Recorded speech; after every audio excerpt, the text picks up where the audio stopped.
Hey, what's up, everybody? Welcome to another episode of the Victorious Ones podcast, the place where gaming meets comics, meets sports, meets movies, as well, also music, as well as Inspiration. Of course, I'm your host, King Von Jr. Of course, right there on the screen. You can follow me on Twitter at 301 King Von Jr. As you can see. You can also follow the show's Twitter page at Victory Pod One. They call it X. I still call it Twitter. Um, of course, I'm also on Instagram at Mr. King Von Jr. You can follow the show's Instagram page at Victorious Ones Podcast. Once again, Mr. King Von Jr. MrKingVaughn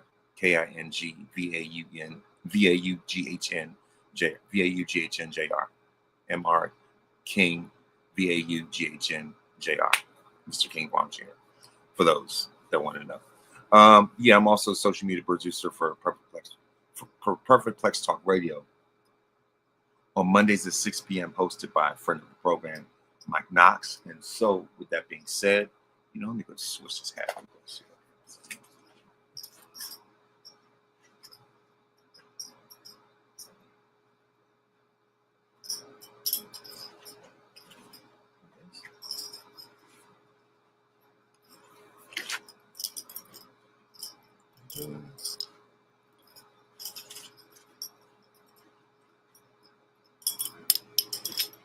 So with that being said, of course, with that being said, of course, I'm acknowledging Tribal Chief himself once again, Roman Reigns.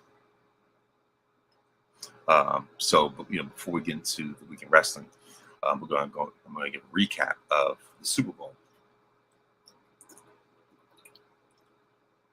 So this year marked the 60th anniversary of the biggest game of football, the most most popular, most watched sporting event in America, if not the world, the Super Bowl.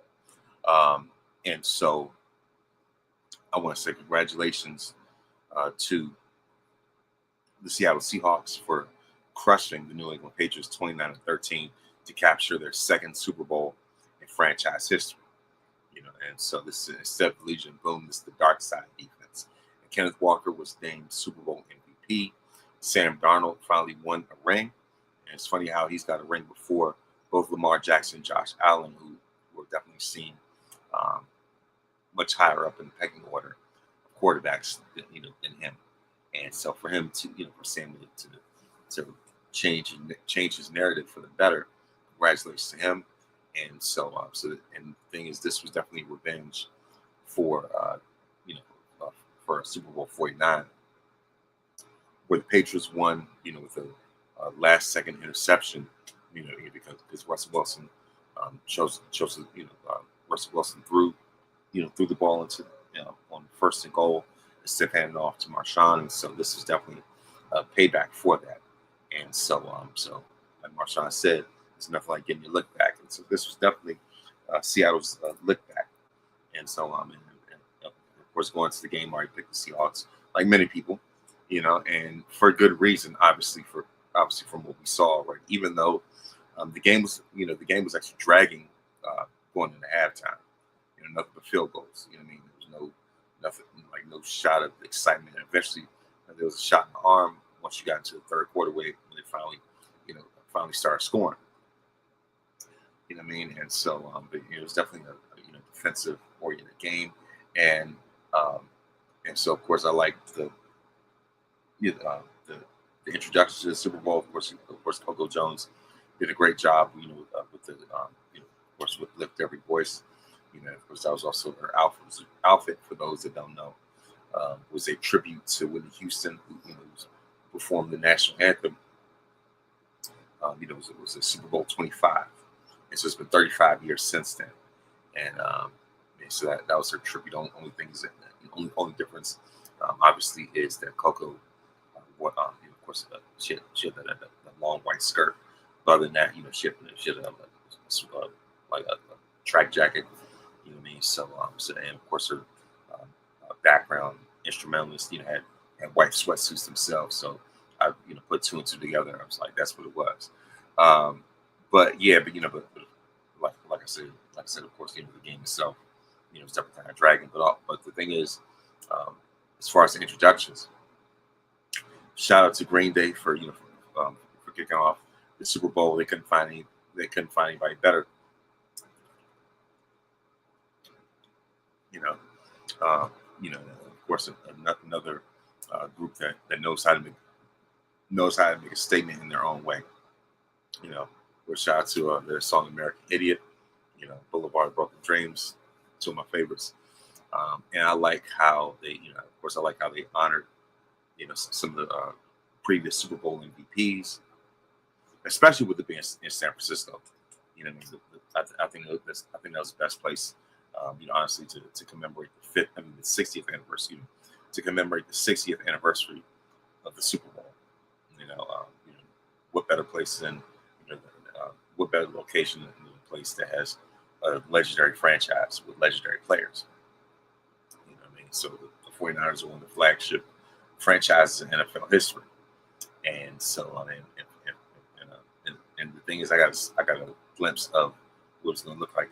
Because Jerry Rice took a picture on his Instagram. Of course, in one of the locker rooms, backstage or whatever.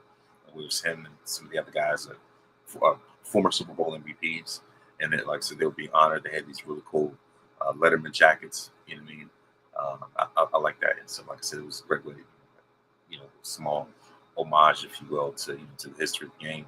And so the players, the MVPs that were honored, obviously were Jerry himself, who was Super Bowl 23 MVP, Joe Montana, who was, of course, his number one quarterback, who was 3 times Super Bowl MVP. His other QB, Steve Young, Super Bowl MVP as well. Like I said, it was Rice, Montana, Steve Young, Tom Brady, Peyton Manning, Eli Manning, Emmitt Smith, Lynn Swann, and Jalen Hurts. Maybe missing somebody, but yeah, I've seen those are the main ones that all came out. With those cool Super Bowl, Letterman jackets. And so I'm gonna see if those things might sell. I don't know, but yeah, like I said, I definitely like that. I was like, all right, cool. Kept it simple. Like I said, kept it simple, kept it to the point. I mean, there's a part of me that kind of wish they, could have gotten some more MVPs. Even though they'd done something like that before. I want to say it was at Super Bowl 55, I believe it was.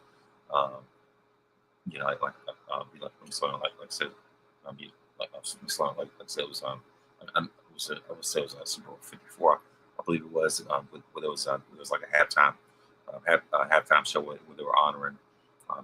Honoring like legendary players, like legendary quarterbacks or whatever. You know what I mean?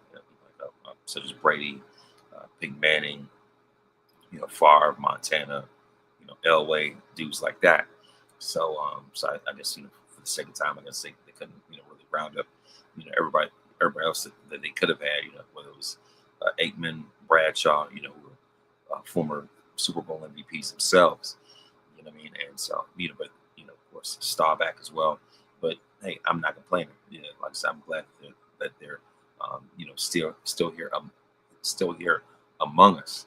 You know what I mean? That they can still smell the flowers and the roses. While they still can. But yeah, like I said, I like the intro. As I said before, the game didn't start picking up until the second half. But the main thing about this game, I'm not going to keep dragging it, was, like I said, for me, I'll say, of course, the most important thing, in my estimation, was the halftime performance by none other than Bad Bunny. And so I like how his entire performance, was in Spanish, and you needed to have. If you didn't have a Google translator, then you were just short. So like I said, it was a great performance. I also like how he paid tribute to Spike Lee with a certain camera shot that he had. This things called the dolly shot or whatever, where the main focus, the main character in the scene, is just sitting still, while the rest of the background is moving as if they're pretty much floating or whatever. So I was like, cool, like I said, I like how they did that. Because if you watch any Spike's movies, that's a signature. Whether it's I want to obviously did in school days as well. Stuff like Do the Right Thing, Mo Better Blues, Malcolm X, of course, Black Klansman, you name it. Like whatever Spike movie you can think of, that shot is in there. So for Bad Bunny to incorporate that, during his performance, I thought that was very well done. And I found out, of course, later that that those props, like, as far as like as far as having the grass and the trees, like I said, those actual people, and of course, they all auditioned or at least, got the part, and they even had an actual wedding ceremony during his performance. They also had the likes of Pedro Pascal, Cardi B as extras, among many others, as extras in the background. They even brought up Lady Gaga and Ricky Martin. I was like, whoa, Ricky Martin, 55. He's the same age as Kid Rock, but clearly aged better. And not only that, but of course, Turning Point did their own, raggedy halftime thing, where they had Kid Rock as their headliner. I mean, as I said on Facebook, nobody wants to, nobody's checking for a washed up 55-year-old, overrated, like overrated racist excuse of an artist, who's had song lyrics about, teenage girls and stuff. Like, he's made jokes about it too. Like, nah. Nobody needs to see that. Nah. Nobody cares about what Bob Ritchie has to say in 2026. So, leave that dusty, toxic behavior somewhere else. And Bad Bunny's already cleared Kid Rock's entire career already. Such a short span of time. He's, cleared, like I said, cleared Kid Rock's entire career, within the span of 3 to 5 years, basically. So yeah, like I said, Bad Bunny did a great job, and drew over, over like 130 million viewers or whatever. Definitely, I think it says like the most watched Super Bowl of all time or whatever. And so I know that there were people who were doing countdowns and rankings of the Super Bowl, and there was some lists that left Michael Jackson out. Like, how dare you? That's blasphemous. And myself, if it wasn't for Michael Jackson, y'all wouldn't have these, have these extravagant halftime performances, because prior to him, all they had were marching bands for halftime. It wasn't until In Living Color did their own, halftime episode, special, and because of that, little history lesson. Because of that, the Super Bowl lost a lot of viewership during halftime. And so, Keanu Ivory Wayans, being the genius, the game changer that he's always been, was the one who orchestrated that. And so because of that, the show got a huge rating spike during the Super Bowl. And because of that, the NFL, that woke them up.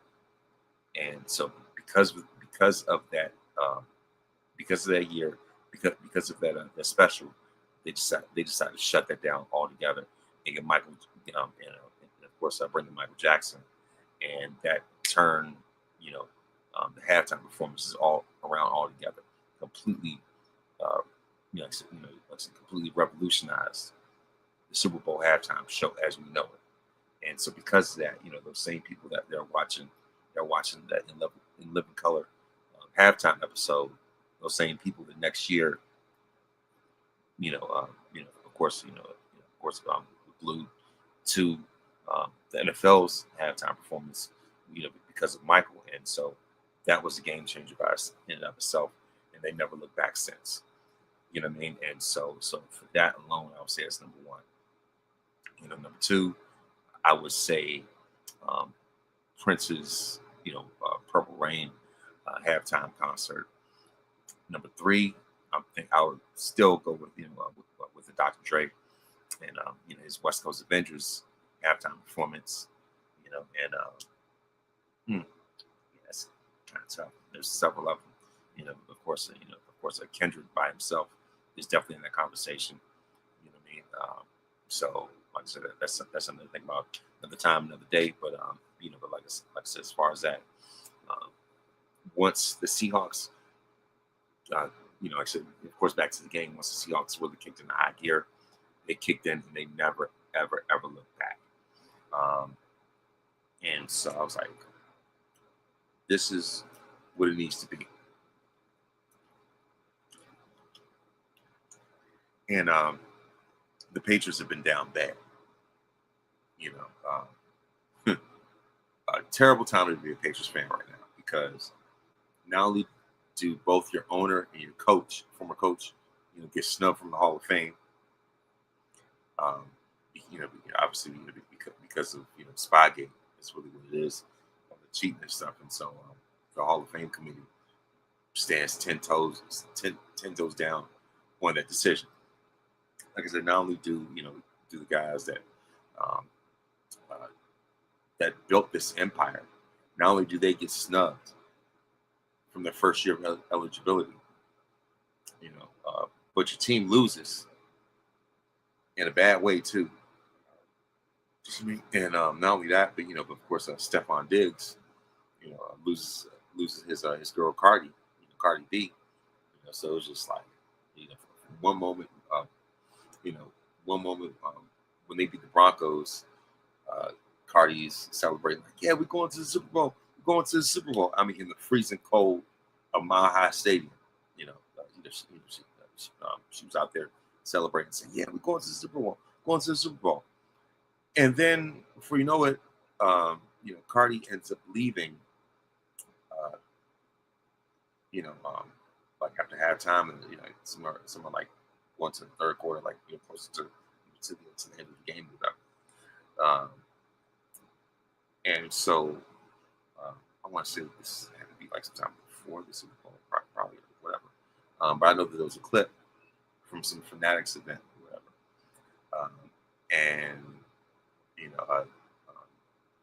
a reporter was asking asking Cardi about the Super Bowl, about Stephon, and her demeanor completely changed.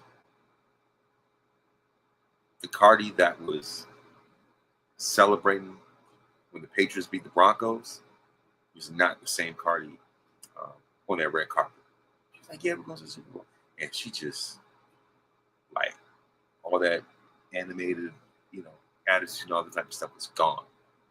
She just looked at the camera and she just said, good luck. I was like, oh, whoa. And then come to find out, Stephon brought, one of his side chicks, one of his baby mothers to the game as well. And so I'm pretty sure, Cardi had certain concerns and precautions and, some warning signs that were given to her ahead of time before even dealing with the student. And so that stuff just started to manifest itself, during the week of the game. And so because of that, they ended up unfollowing each other, and they called it quits. They broken up, all this stuff, right? So Stephon Diggs down bad. You know what I mean? He lost the Super Bowl. He lost his girl. He went from choking out a chef to getting choked out by the defense. You know what I mean? And so, and matter of fact, that there was somebody on Twitter going to the game. Going to the game. I want to say it was actually Super Bowl Sunday. They were saying that Stephon Diggs was going to be putting up a Jerry Rice type of performance, and so that clearly aged horribly. Grand opening, grand closing. So now I'll say it like this: if this guy's referring to when Jerry played for the Seahawks, then yes, Stephon did put up numbers like that, because Seahawks Jerry Rice was a complete shadow of himself. An even much bigger fall off than when he was with the Raiders. Seahawks Rice was unrecognizable. It was like Shaq with the Celtics, Olajuwon with the Raptors. You name it. Whatever washed athlete, went to a different team, that's who Rice was in Seattle. And I'm not, prematurely calling Stephon Diggs washed, but he looked pretty washed in that game. Um, and so he, barely 3 catches for 36 yards or 5 catches, whatever the case was. Um, you know, like he was non-existent. This dude was non-existent, and you know, even though his Vikings teammates said it in a joking way, but they already gave off warning signs about his behavior anyway, because there was a video that circulated where where his former teammates were asked if like his former teammates were being asked, who's the one guy that you would never introduce your mom, your sister, uh, your daughter, your niece, whoever, the one guy that you would never introduce any female in your life to. They all said Stephon Diggs. Everybody said that Stephon was the one guy that they would never introduce any female in their life to. He definitely has a body count, and so Cardi definitely learned that the hard way. So yeah, from Offset to Stephon, as I said before, clearly she must have a type, and she really got to take time to heal. But that's another thing for another day. Like I said, but that aside, some of the, football messiness to the side. Like I said, of course, the Seahawks just hemmed up Stephon. Drake May looked out of place. He was out of his element. He is not Brady. Never has been, never will be. You are not him. You are not him. And so come to find, and of course, congratulations to Maria Taylor as being, like one of the few Black women who had the honor to present the Super Bowl Vince Lombardi Trophy. Congratulations to her. And fun fact: Maria Taylor actually went to high school with the Seahawks head coach. So, and I was like, oh wow! So both of them can stunt on the former classmates at the next reunion. You know what I mean? I was like, oh man, all right then, cool. As a matter of fact, the Seahawks coach Mike McDonald went to the same high school as Maria Taylor. And so I was like, yeah, of course, class of 2005. And so I was like, that was a full circle moment right there. That had to be a tremendous honor, to be reunited, on that stage in those terms. Oh yeah, I feel like it was meant for the Seahawks to win. You know what I mean? I guess you say NFL scriptwriters, whatever, but that was storybook in and of itself. You know what I mean? So congratulations to Maria Taylor and her former classmate Mike McDonald. And the Seahawks themselves. Also want to say congratulations to Matthew Stafford for winning the very first MVP of his career. Even though he's 37, going on 38, but he's been putting up some great numbers, and him being with the Rams completely transformed the trajectory of his career, of his legacy as we know it. So yeah, like I said, of course, congratulations to him. You know what I mean? So of course, we could definitely close the book on this 2025-26 NFL season. And yeah, it's pretty much it as far as football. Now, when it comes to the world of wrestling, let's get into it.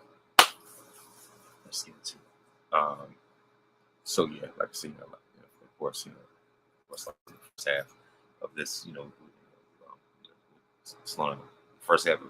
first half of this episode, it's about the Super Bowl. But now it's time to talk about WWE. And so, starting off with Friday Night Smackdown, and we saw that SmackDown's viewership saw a massive increase after Drew McIntyre cut a scathing, fire-breathing promo on both Roman Reigns and CM Punk. And so that was Drew's way of letting everyone know that he holds um, the biggest prize of the company, the WWE Championship. The WWE title that Drew holds um, is the Legacy title. That's Vince's title. You know what I mean? The primary prize, the main one that Roman carried. I said that was, like I said, the main prize that Roman carried for 1,316 days. And so yeah, you know what I mean. And of course, not only that, but Cody. One of the biggest reasons um, why this episode's viewership shot up the way it did was because Cody, of course, leaned into the internet memes, calling him Raheem, and so you call himself Raheem. Said that like some um, basically said that Brandy knows why why he's called Raheem for a reason, something like that, some crazy like that, or whatever. But yeah, it's definitely became a memes created life of his own. I admit that I kind of took some jabs at it, if you will, but now it's gotten to the point where what, it's starting to get out of hand. It's created a life of its own that it doesn't need to have. And so that is one of the things on Monday that of course, this past Monday that Mike and I had covered about how that is, a very disrespectful, derogatory, it's a pretty kind of tasteless humor when you think about it, especially when it's WWE, wherever, because the internet was making a meme celebrating Black History Month and including Cody. I'm like, come on now, naming Cody one of the top, Black wrestlers. Like, let's not go there. That's a bridge way too far. That's getting out of hand. What I mean? Like that. Like let's not even go there. Let's not even go there. Like now, at this point, it's time to say rest in peace. To that meme. It's gone overboard. Speaking of memes, by the way, I'm standing 10 toes down in support of the Obamas in the midst of the onslaught that they had to endure on like I said, on Friday because of tasteless and gross meme or whatever. Just side note, like I say, Barack Hussein Obama, my forever president and forever first lady, and there's nothing that's going to change that whatsoever. The goats themselves, like they are the definition of excellence. And like I said, I just want to throw some PSA out there in terms of making memes like that, especially during Black History Month. Absolutely not. Absolutely not. Zero tolerance to hate. You know what I mean? On this podcast, we defend the Obamas and give them their flowers, their roses. You know what I mean? For life. This is a zero slander of the Obamas podcast. We do not go for that. Like I said, a network like a show like this, podcast like this, we don't go. I don't tolerate that. I don't tolerate that at all whatsoever. They're on my notes. They're on my zero slander list. And it's a pretty lengthy list, if you will. But they're on the top of that. And yeah. So anybody who wants to troll, even in the comments, you've been warned. If I catch that in my comments, it will get blocked. Just like that. The lady that's doing a fitness video with memes. We ain't doing that. We ain't doing that. Just like her, I'm keeping that same energy. Nah, shut that down. I should have mentioned that earlier when I was talking about the stuff outside wrestling. But yeah, but like I say, side note, back to the Cody thing. Like I say, this thing is this meme has definitely opened up Pandora's box, and and the thing is, it just brings out just an ugly side, of the IWC that doesn't need to be tapped into. I just feel as though it's something like that's definitely ran its course. And I see why Mimi from Black Wrestling feels the way that she does. And so as far as that, like I said, as far as that's concerned, um, like, so, of course, in other news, on SmackDown, was like I said, of course, in other news on SmackDown was some kind of Obafemi. Obafemi made his main roster, debut as he completely squashed Kit Wilson. I was like, man, and then even made a meme about it. Having Obafemi, like destroy him the same way that Akuma destroys his opponents on Street Fighter. I thought that was hilarious. I mean, he just ran right through him. As far as that was definitely a viral moment right there.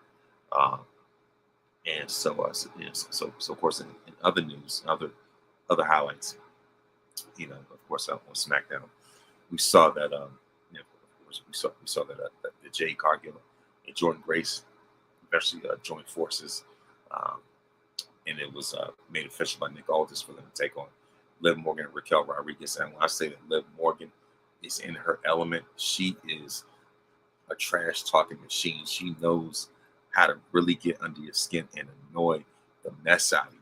And you could definitely tell that she was getting under Jade's skin and just catching her off guard.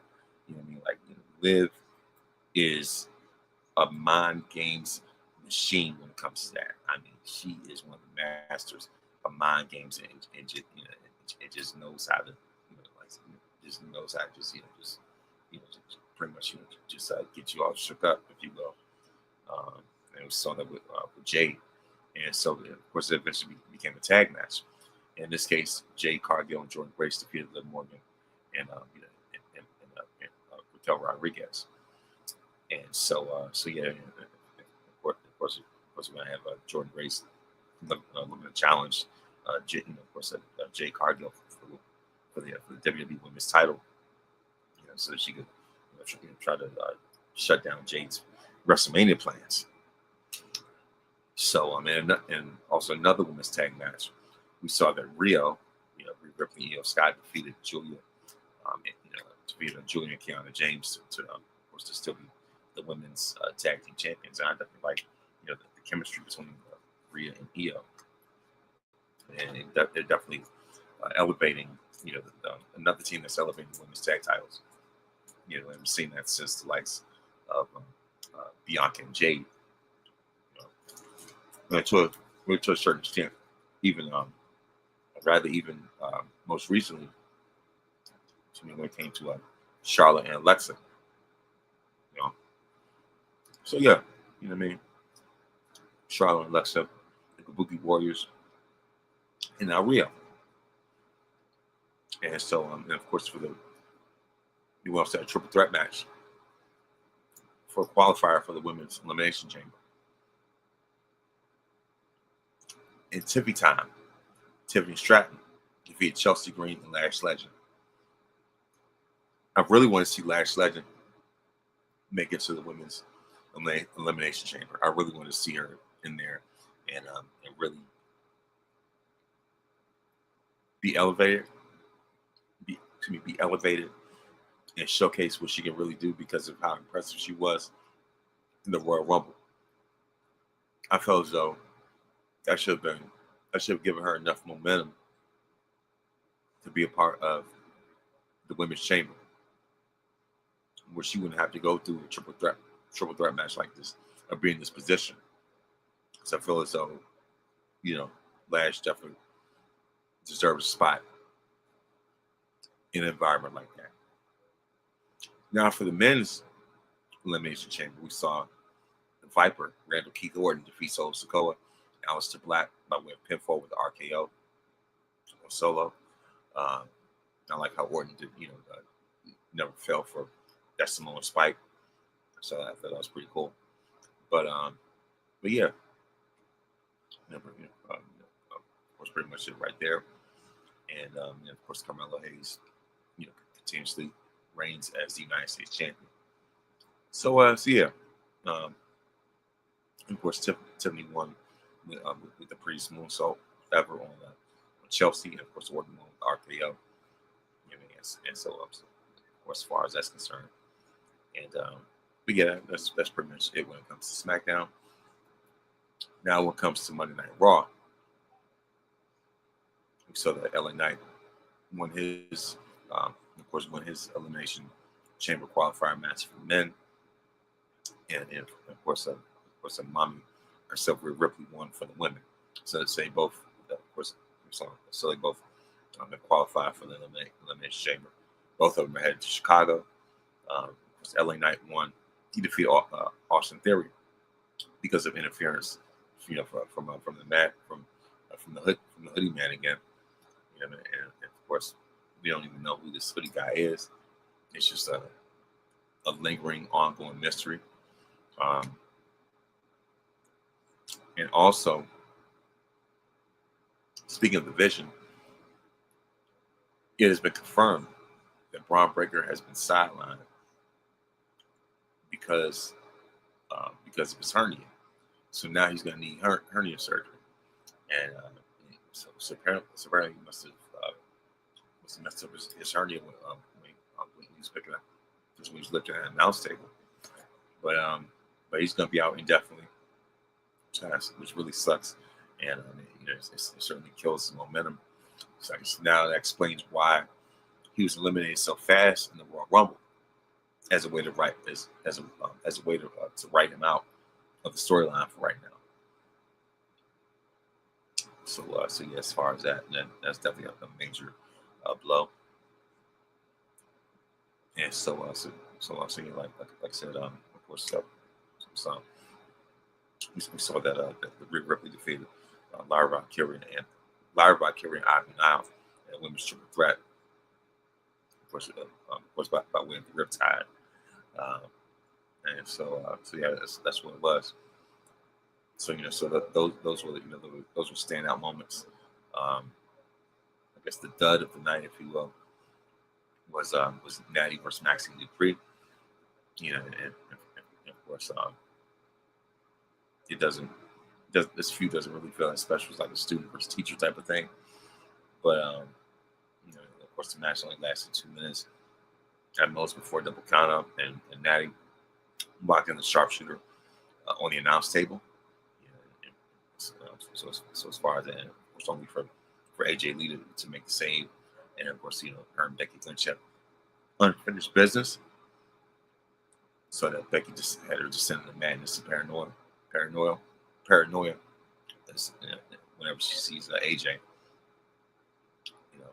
of course, like rather she's been doing that since, but AJ's eternally amplified that, and it's a great contrast between both of them. And so of course AJ's presence alone was enough to was enough for Becky to give her a title shot at the Elimination Chamber. So I guess that's the only thing that saves it. And of course CM Punk and the Finn Balor title rematch on the Elimination Chamber. And so of course Finn Balor was looking for his revenge anyway.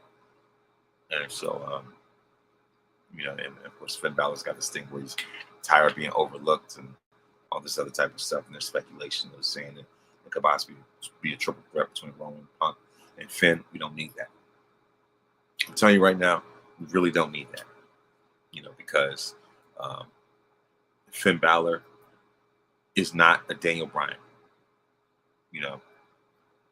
Daniel Bryan had actual grassroots following. Finn Balor is a guy that that people have a little bit of sympathy for, just because they may give a little support here and there and try to try to feel sorry for Finn, but he's not he's not a sympathetic figure. Finn Balor is not a sympathetic guy that enough of the internet can really get behind. Daniel Bryan had the quality that Finn does not have.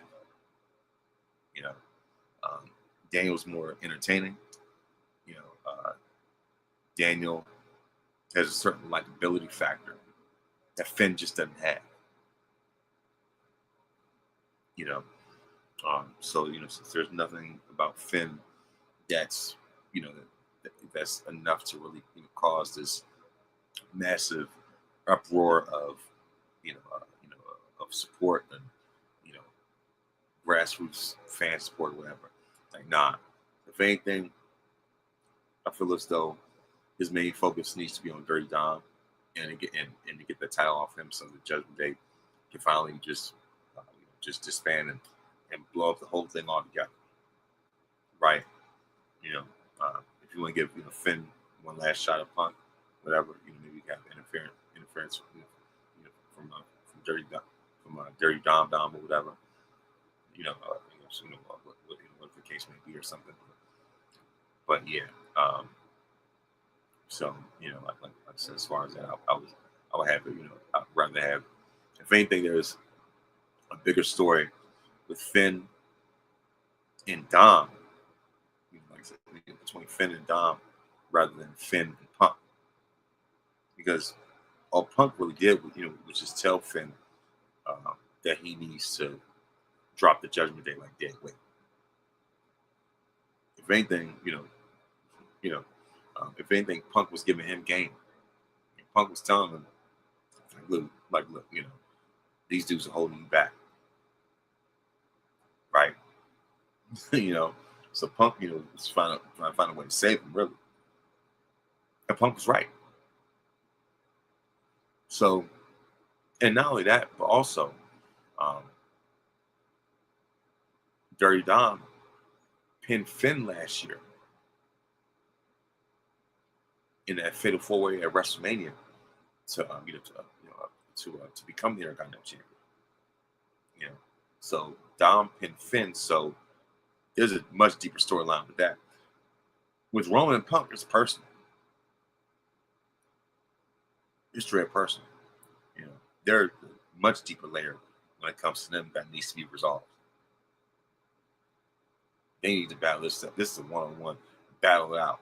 Like, I'm over it when it comes to these multi-man Mania, stuff where there's no real vested extra storylines, whatever the case is. I got triple threat fatigue at this point, especially from last year's WrestleMania. I'm like, you know what? Let's not go overboard and overdo this over and over again multiple times. Many times it's best just to have a natural one-on-one. I mean, case in point, look at the back-to-back Roman and Cody matches, for example. So as far as I'm concerned, we don't need another one. Especially Finn is not the type that's going to draw, a WrestleMania crowd like that. People are saying, Finn is, Roman and Punk are in a position to elevate new talent. Finn ain't no new talent. He's been around for a while. This dude's a veteran,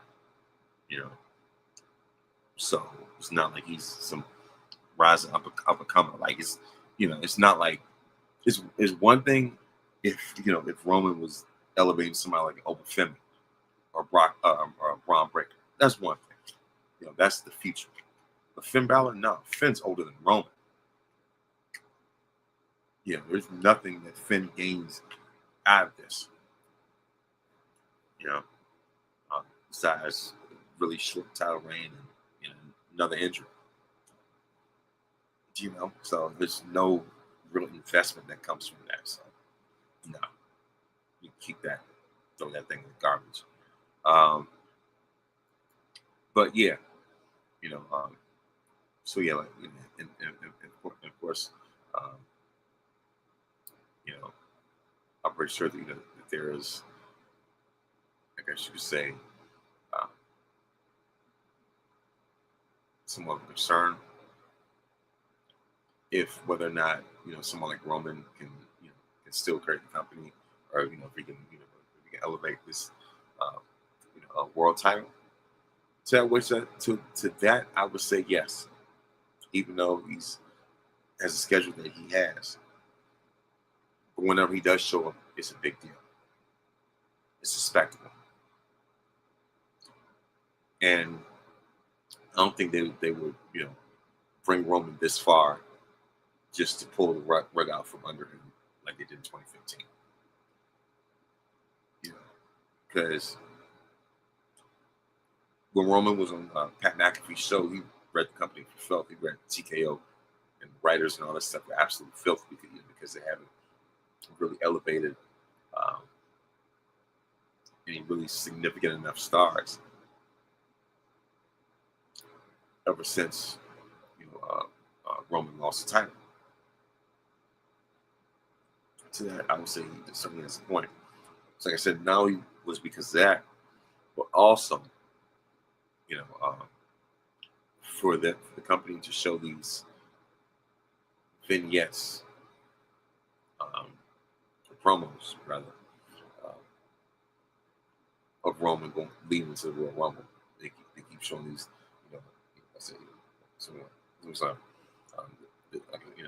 they keep showing these highlights, and they say Reigns and Yard, show some of these different graphics and like video packages rather. That's what I was looking for.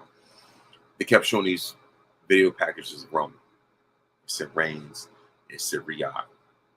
So they already gave you a spoiler with the video package. So not only was Roman coming back at the Rumble, but he was winning.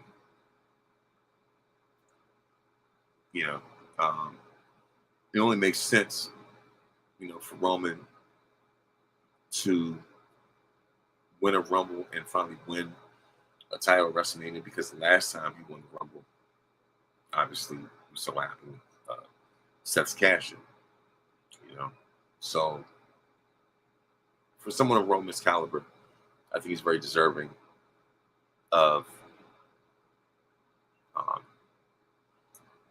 a Rumble win that pays off and a Mania win for the title. I believe he's of that caliber, where it makes sense for his Rumble win to pay off with a championship in Mania. And who better than a guy who has been a pain in his side, thorn in his flesh for a while, the CM Punk. In the way that Punk ran Roman down on that podcast with the guy who's now his former best friend. Look how that turned out, right? Grand opening, grand closing. I guess it didn't age all that well. So yeah, and so like I say, it's levels to this stuff, it's layers to this stuff. So I'm expecting that match to be like Roman's matches with Kevin Owens. I believe Kevin Owens was what happened. If CM Punk, no offense, but it's almost kind of felt like what happened because CM Punk wasn't around. KO is a Hall of Famer in his own right. And another thing I wanted to bring also is that WWE 2K26 has already announced that CM Punk is going to have his own showcase called Punk.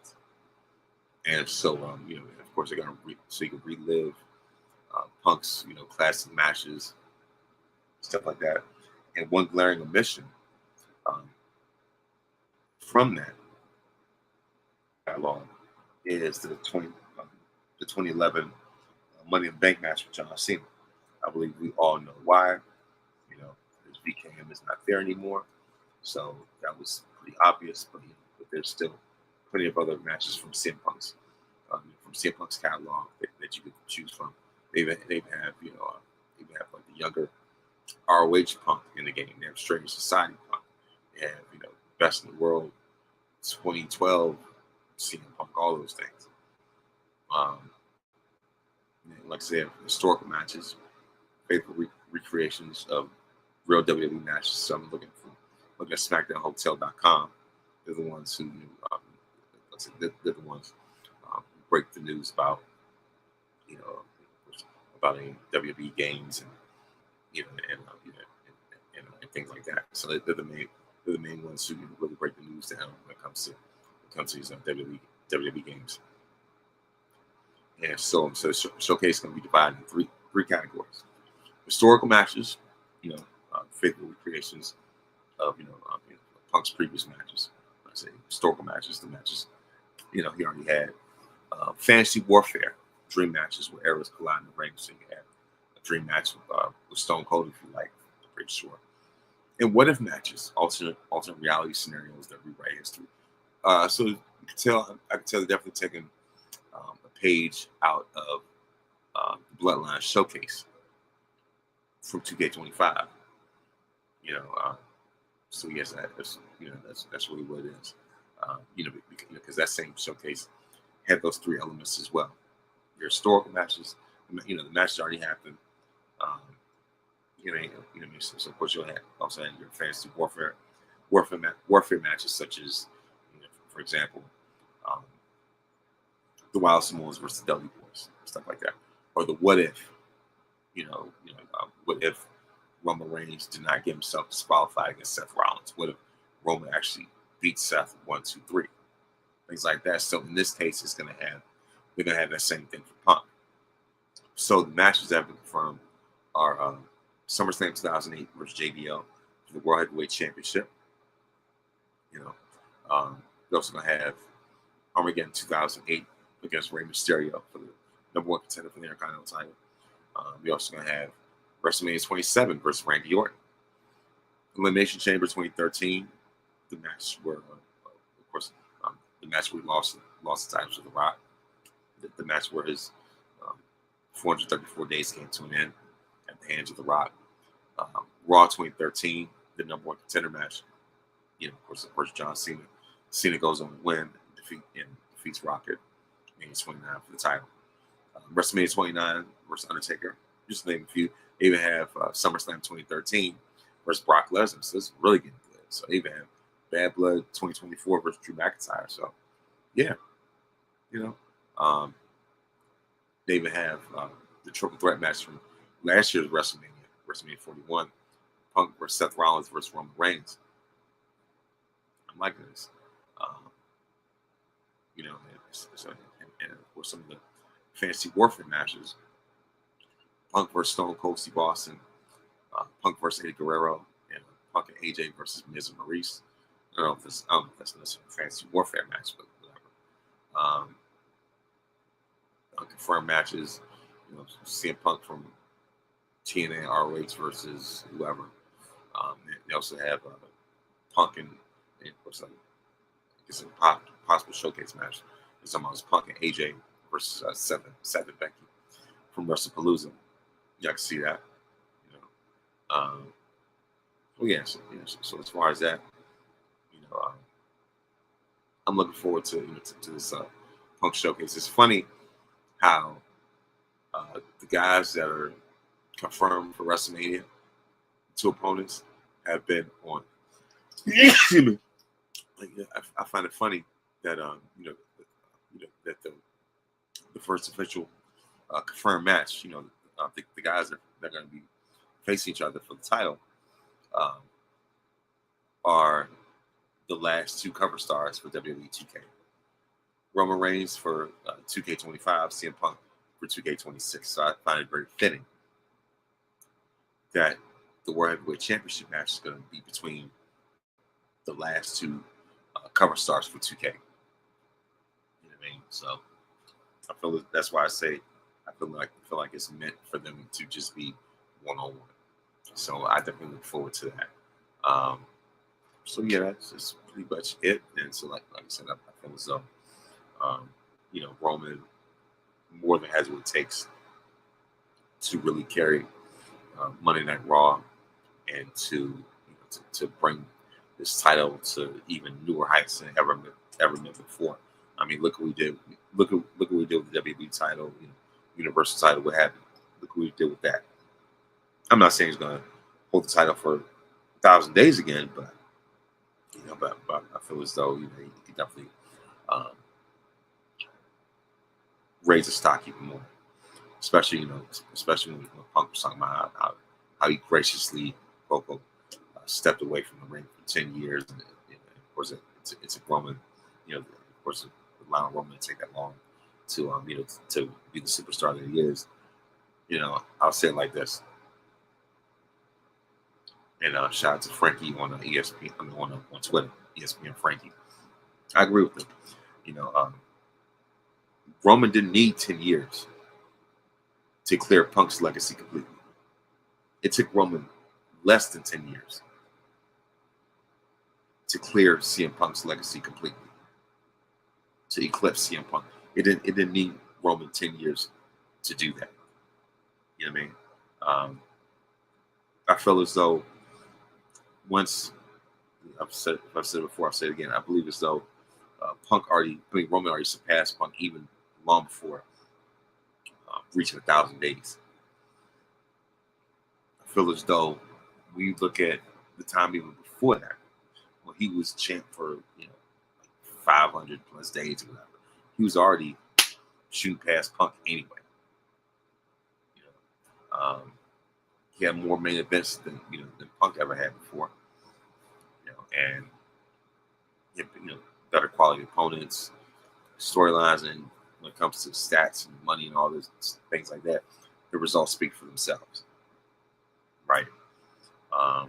So yes, even before 1,000 days, Roman was already clearing CM Punk, and run through him on the all-time when it comes to the all-time rankings. So yeah, let's not go there.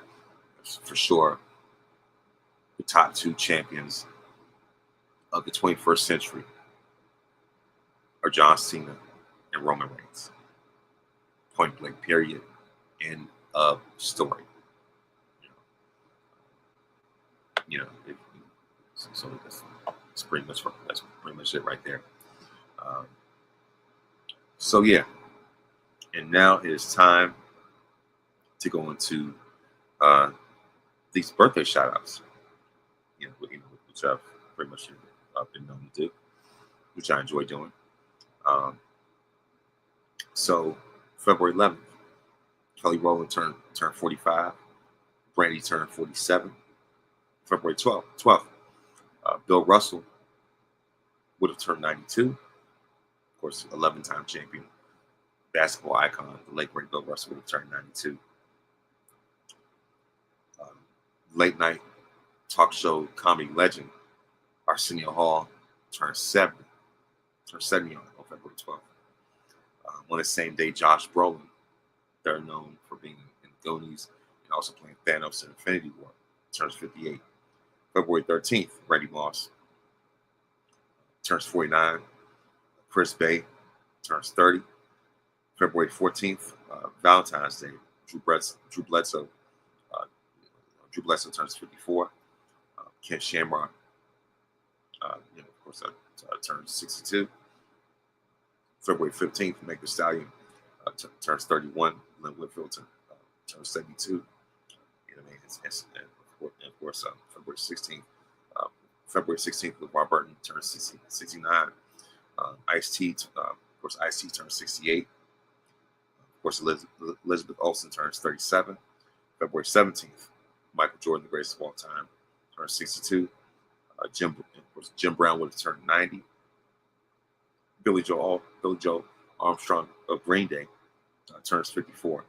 And of course, February 18th, Dr. Dre turns 61. And I really went through the whole weekend, if anything, to save a few. But yeah, that's it when it comes to birthdays. And of course, I also remember that God loves people who humble themselves. When you humble yourself, God exalts you, elevates you. You're in jobs and positions that you're not qualified for because you humbled yourself, and God elevated you to that position. That's something to never forget. And always remember that. Of course, always remember that you're victorious. Victorious because greater is He that's in you than he that is in the world. When you put God in first place, you don't have to worry about being in last place. Please make sure to listen to this podcast on iTunes, Spotify, Google Podcasts. You can also watch by way of YouTube, youtube.com/Von Resper Jr. Please make sure to like, subscribe for more great content. And of course, once again, thank you very much for listening. And thank you very much for watching. And may this day be the absolute very best day of your life.